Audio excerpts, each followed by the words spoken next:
এই আজকে birthday girl, এই বার্থডে গার্লের মা, দুজনে একদম বসে আছে। এই বার্থডে গার্লের কেক।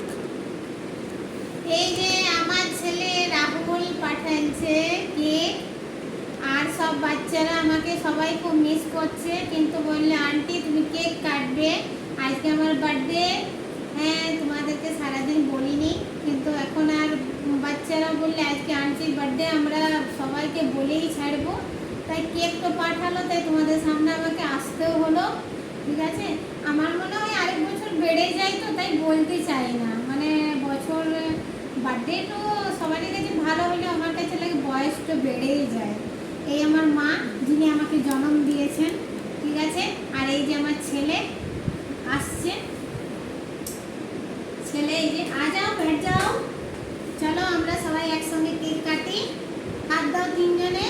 আর বাকি রাহুল, সঙ্গীতা, মিঠু, সমু আর মামকে আমি খুব মিস করছি।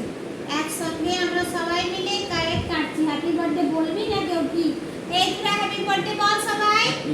হ্যাপি বার্থডে আমি নিজে নিজেই বলে ফেলছি। আর আমার পতিও হায়দ্রাবাদে আছে, আমার যা, আমার ভাসুর, আমার রীতা, কবিতা সবাই আছে দিল্লিতে। আরে বাহ, কি সুন্দর কেক। চলো তোমরা এসে যাও, কেক খাবে। কাকে খাওয়াবো? আমার কাছে দুজনেই দুদিকে দুটি প্রিয় বসে আছে, এবার খাওয়াবো কি করে কেক? তো একদিকে দেখো আমার কেকের স্টাইল, দেখো দেখো, এই দেখো, মানে দুজনকে আমি বেশি কেয়ার করি।